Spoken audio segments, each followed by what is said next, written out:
What's going on, everyone? I am Jamel Jones, the real estate alpha wolf, and the creator and founder of New Realm Digital Marketing. In this video, I want to go over the 70% rule for wholesalers. Google defines the 70% rule as the 70% rule helps home flippers determine the maximum price they should pay for an investment property. Basically, they should spend no more than 70% of the home's after repair value minus the cost of renovation, or minus the cost of renovating the property. Now, what that means is they want to be all in at 70%, meaning the purchase price, the repair price, and your assignment fee as the wholesaler. You have to factor that in. Now, if you're an investor just doing fix and flips yourself, you don't have to factor in an assignment fee, obviously, right? So ultimately, what that means is an investor wants to see a 30% return on their investment. That's why it's 70%. That other 30%, that's going to be their profit on the back end. Hope that makes sense. So the 70% rule is a nationwide rule, but it's not set in stone. Different areas, the percentages are different, and based on whatever buyer you're dealing with, their criteria might be a little bit different, if that makes sense. So, for example, in a bad neighborhood, right, um, that 70% might go down to about 50%. And what that means is an investor would want to be 50% all in a bad neighborhood because it's going to be harder for them to get a return on that investment. Like they might have some holding costs because it's going to be so hard to sell that property. So they're going to want their spread on the back end to be a lot more significant. Now, in a hot market where they know for a fact they can get rid of houses like this, that number might go up. For example, in this past market that we just had, it was a seller's market. The 70% rule went completely out the window. Like there were properties literally being on the market for 10 hours and then they're gone. Like there was no wait time, there was no market time. If a property sat on the market for longer than a week, most likely it was not a deal. Nobody wanted it, right? So most of the investors that I deal with personally, they went all the way up in some areas to like 95%, meaning that they were only going to see a 5% return on their investment, but they knew that the number one, the property needed very little work, if any, and they knew that they would bam, bam, bam, throw it right back on the market, and it's gone. Not even at the after repair value, but above the after repair value because it was a seller's market. So people were literally paying 25, 30, 35, 40, 50% above asking price for properties a little bit ago. It's converting over now back into a buyer's market. So things are starting to level back out, and that's why I wanted to make this the 70% rule because it's becoming back relevant, right? It's becoming back relevant. So, excuse me. Anyway, the 70% rule is as follows: the ARV, which is the after repair value, minus 30%, or multiplied by 0.70, or 70%, minus the estimated repairs, minus your assignment fee equals your maximum allowable offer, or MAO. The maximum allowable offer means that in order for the investor to see their 30% and you to see your assignment fee, whatever that may be, that is the maximum you can get that property under contract. The only thing in this equation that is adjustable is your assignment fee. I hope that makes sense to you. So the after repair value can be adjusted because the market dictates what the price of the property, what the house will sell for. The 70%, the 30% that's floating in the balance up here is what your investor, your cash buyer, if you will, that's going to be their back end profit. So that cannot be adjusted unless you talk to them and they are cool with having a lower back end profit. Your repair costs cannot be adjusted because it's not going to change what it's going to cost to repair the property. So the only thing that can be adjusted is your assignment fee. So if you're starting off with like a $20,000 assignment fee and the numbers don't make sense, I got bad news for you. You got to lessen your assignment fee to make that deal work, or you just let the deal go to waste. So let's do an example. We got $100,000 house after repair value anyway. Let's say the repair estimate is 10,000. Let's keep it simple. And let's say your assignment fee is 10,000. Right? Let me pull up my calculator. Give me a second. Okay, so let's work these numbers. We got $100,000 property. We need 70% of that, right? So we're gonna do times 0.7 because 70% converted into a decimal is 0.70. That's 70,000. Okay, boom. So now we've got 70,000.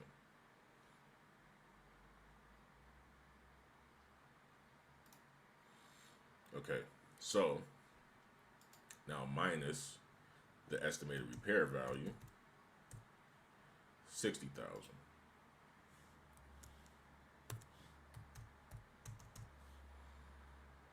Now let's subtract your assignment fee,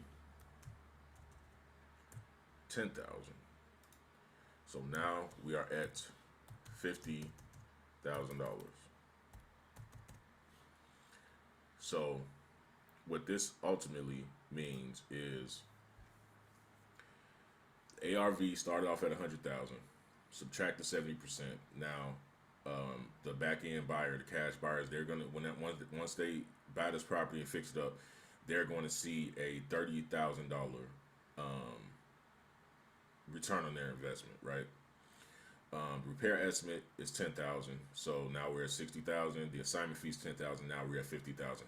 That makes your maximum allowable offer $50,000, which means that in order for that investor to see that 30,000 while still paying you your 10,000 and still fixing the property up for $10,000, they need to be all in.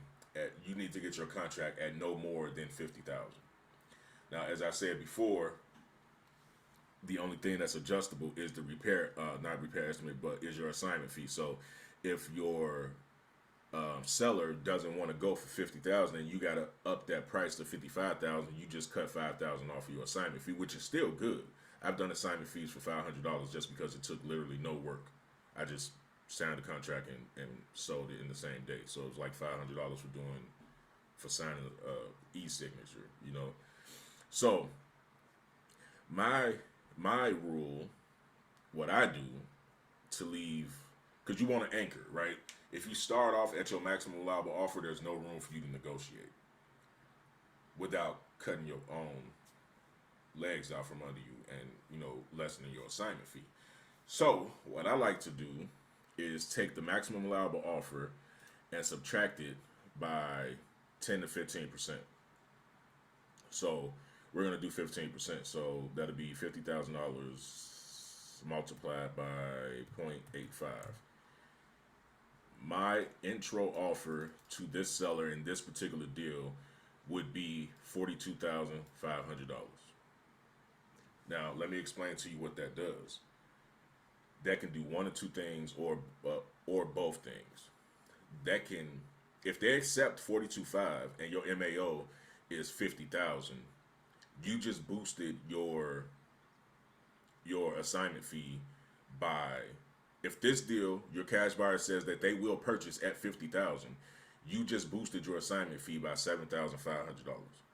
And let me explain to you how that works. So you're originally at 10,000, and that's if you got the contract at 50,000. Now, if they take 42.5, you will get assigned that extra $7,500. Now, you can do this two ways. You can take that 7.5 on top of your 10, or you can pass that profit over to your buyer. Now, I've done this before to create a better business relationship with my buyer that I knew I was going to be doing business with a lot. So I've done this before on like the first couple deals, just to, like, you know, all right, man, you were all in with this happy at a 30% ROI, but I set it up to where you're going to get a 33, 35%, whatever that percentage comes out to. Is that cool with you? And that builds rapport, right? So you can build rapport and structure a long-term relationship, or you can split it, right? So you can give them half of that 7,500, and you take half of the 7,500, which is 3,750, right? So it's just all about what you want to do. But these numbers are 100% adjustable based on your assignment fee and what they want on the back end. Um, so let me see. I I think that's it. If you want an easier way to do this, I have this calculator that I created. So let's run through the numbers. Got $100,000 property, ARV. That says 1,000 square feet. You want an assignment fee of $10,000. Now, if you pay attention to this right here, light repairs is $5 to $15 per square foot, depending on what area you're in. Medium, which is a livable standard. Now, light repairs is like just cosmetic. It needs some painting, maybe some carpet or something like that. Medium repairs is to get it up to rentable standards, like it needs a little bit more work. Heavy repairs is most often a full gut. So what this calculator does is, once you put these three numbers in, these are the only three that you need to put in. You need to put in ARV, the square footage, and your desired assignment fee. And it will calculate the repair costs based on cosmetic repairs, livable standard repairs, or full gut repairs. And it will give you an offer price on the light side, the medium side, and the heavy side, which is each column. And it will tell you where you should offer at, where your starting point should be at. The suggested offer price is determined by subtracting an additional 10% off the initial offer numbers to allow for buffer room for negotiations. So literally, you could be on the phone with let me see, let me put all zeros in. Literally, you could be on the phone negotiating with someone, and they're like, "Man, well, give me an offer." So you could hit up, whatever. Oh, also, if you want software that has accurate MLS data, accurate ARV data, there's a link in the description below for a 7-day free trial. That's the one I recommend. That's what I use every day in my business. So anyway, let's say you're on the phone, your ARVs. Let's use some different numbers. Let's use some weird numbers, right? Let's say ARV 287,560. Square footage is 1,278. Your desired assignment fee, let's keep that even, 10,000. Cosmetic repairs are going to be anywhere from 6,390 to 19,170. So, offer price on the light side, 172, 184.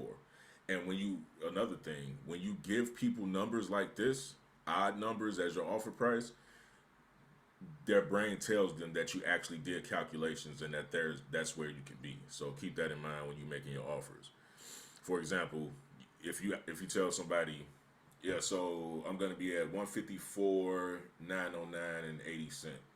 Is that somewhere around where you'll be? Like that 80 cent is going to throw them off. On top of all of these odd numbers, 909, like, and then 411, like that's going to throw them off. So if I were you, I would just add calculations to, well, if you have this calculator anyway, and you can also do this manually using the regular calculator. But I was trying to show you let's start that over. Let's say you're on the phone with someone and they want an offer. You look up the ARV, square footage, desired assignment. Boom, you got an offer to give them right there in less than 10 seconds. All right, if you want this calculator, I'm going to link it down below. It's $25. You can purchase it, have it forever.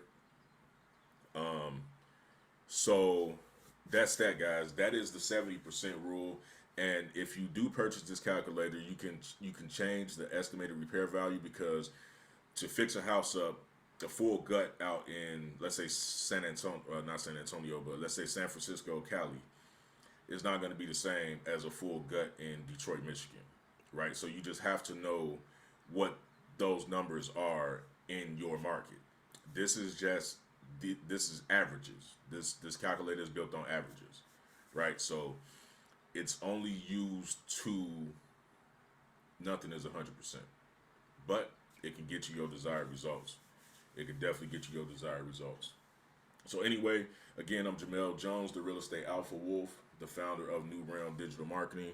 If you guys need any help with anything, building out workflows or automations or anything like that inside of your system, reach out to me. I've got a link below. I've also got an ebook down there for you guys that's free. This offer calculator is going to be listed. Yeah, just anything you guys need. All my calendar link's going to be down there too. So if you need anything, you want to book a call with me, and go over your business or whatever like that, just reach out to me, and I look forward to helping you guys grow.